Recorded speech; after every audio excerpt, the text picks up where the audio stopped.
YCP అధ్యక్షుడు జగన్మోహన్ రెడ్డి సార్వత్రిక ఎన్నికల యుద్ధంలో ఘోర పరాజయం తర్వాత మరో యుద్ధానికి సిద్ధం కావాలంటూ కార్యకర్తలకు పిలుపునిచ్చారు. మళ్లీ శాసనసభ ఎన్నికలకు 4.5 సమయం ఉంది. స్థానిక సంస్థల ఎన్నికలకు సైతం దాదాపు మరో ఏడాది సమయం ఉంది. ఇక ప్రస్తుతం ఎన్నికల సమయం కాకపోయినా ప్రభుత్వంపై యుద్ధానికి సిద్ధం కావాలని పిలుపునివ్వటం వెనుక జగన్ వ్యూహం ఏంటనేది ఆసక్తి రేపుతుంది. లడ్డూ వివాదంతో విలవిల్లాడుతున్న ఆయన డైవర్షన్ పాలిటిక్స్ మొదలుపెట్టారా, లేకపోతే పార్టీ కేడర్లో ఉత్సాహం నింపడానికి ఆ పిలుపునిచ్చారా?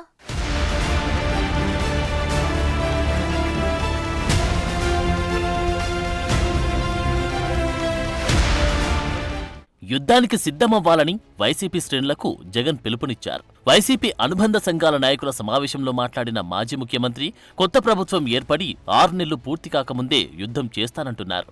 ప్రభుత్వం పూర్తిగా విఫలమైందని, ప్రజల విశ్వాసం కోల్పోయిందని చెప్పుకొస్తున్నారు. వాస్తవానికి ఓ ప్రభుత్వం ఏర్పడిన తర్వాత ఆ ప్రభుత్వానికి కనీసం ఏడాది సమయం ఇవ్వాల్సి ఉంటుంది. ఆ తర్వాత ప్రభుత్వం ప్రజల ఆకాంక్షల ప్రకారం నడుచుకోకపోతే ప్రశ్నించాల్సిన బాధ్యత విపక్షాలపై ఉంటుంది.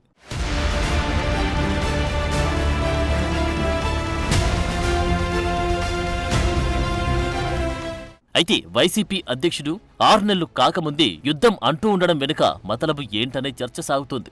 వైసీపీ సీనియర్లు ఒక్కొక్కరు వైసీపీకి గుడ్ బై చెప్తున్నారు.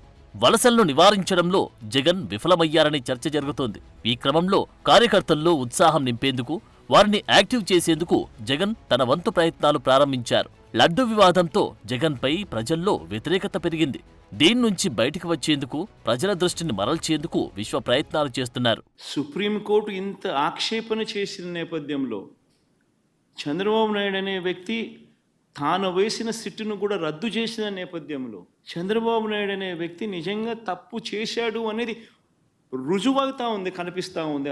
సుప్రీంకోర్టు ఇచ్చిన తీర్పులోనే కనిపిస్తూ ఉంది, వాళ్ళు ఇచ్చిన కమెంట్స్లోనే కనిపిస్తూ ఉంది, వాళ్ళు రద్దు చేసిన సిట్టులోనే కనిపిస్తూ ఉంది. మరి ఇంతగా కనిపిస్తూ ఉన్నప్పుడు చంద్రబాబు నాయుడు అనే వ్యక్తి చేయాల్సిన పని ఏముంది? చేయాల్సిన పని ఏమిటి? ఒక అబద్ధాన్ని మళ్ళీ ఇంకా పెద్ద అబద్ధాలతో దాన్ని అబద్ధాన్ని రుజువు చేయడం కోసం ఇంకా ఎక్కువ అబద్ధాలు చెబుతూ కలియుగ దైవం అంటారు వెంకటేశ్వర స్వామిని. వెంకటేశ్వర స్వామి విషయంగా ఎవరైనా ఆడుకుంటే మాత్రం మామూలుగా ఉండదు.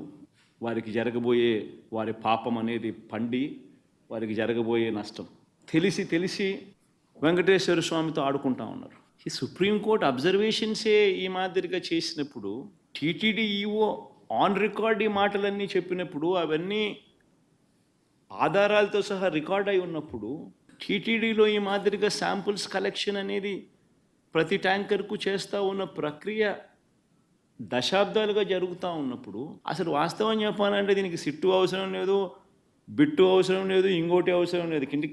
కంటి క్లియర్ కట్గా కనపడతా ఉంది అసలు ఏమీ జరగలేదని. ఏమీ జరగకపోయినా ఏదో జరిగింది అని చెప్పి వీళ్ళందరూ దాన్ని ఏదో చూపించే ప్రయత్నం, వీళ్ళు ఏదో చేసే ప్రయత్నం వీళ్ళు చేస్తూ ఉన్నారు. అలా ఏమీ జరగలేదు అని చెప్పే కార్యక్రమం వీళ్ళంతా కలిసికట్టుగా ఇవే చూసి ఇవే మాట్లాడి ఇవే చూసి ఇవే చెప్పాలి. మరోవైపు ఇంకో ఏడాదిలో స్థానిక సంస్థల ఎన్నికలు రానున్నాయి. ఈ ఎన్నికలకు క్యాడర్ను సిద్ధం చేసేందుకు జగన్ ప్రభుత్వంపై తీవ్రస్థాయిలో విమర్శలు చేస్తున్నారన్న అభిప్రాయం వ్యక్తమవుతుంది. వరదల సమయంలో ప్రభుత్వం వ్యవహరించిన తీరును, సహాయక చర్యలను రాష్ట్రం మొత్తం ప్రశంసిస్తే జగన్ మాత్రం ఇప్పటికీ విమర్శిస్తూనే ఉన్నారు. అసత్య ఆరోపణలు చేయడం ద్వారా జగన్ తన ఇమేజ్ను మరింత దిగజార్చుకుంటున్నారనే చర్చ జరుగుతోంది. 6 నెలలు కాకుండానే ప్రభుత్వంపై తీవ్రస్థాయిలో ఆరోపణలు చేయడం ద్వారా జగన్ తొందరపడుతున్నారనే చర్చ జరుగుతోంది. ప్రభుత్వం పనితీరుపై ప్రజలు తీర్పునిచ్చేది ఎన్నికల సమయంలోని. వచ్చే ఏడాది స్థానిక సంస్థల ఎన్నికలు జరగనున్నాయి. ప్రభుత్వ పాలన నచ్చకపోతే స్థానిక సంస్థల ఎన్నికల్లో ప్రజలు తగిన తీర్పునిస్తారు. కనీసం అప్పటి వరకైనా జగన్ ఓపిక పట్టి ఉంటే బావుంటుందని రాజకీయ విశ్లేషకులు అభిప్రాయపడుతున్నారు.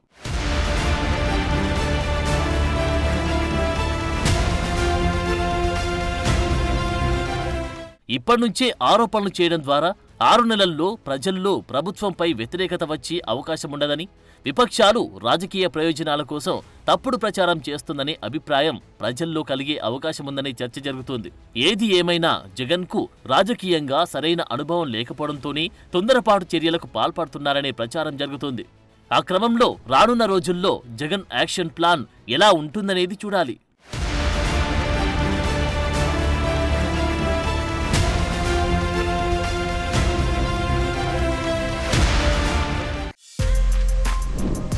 For more videos like this, subscribe Big TV channel.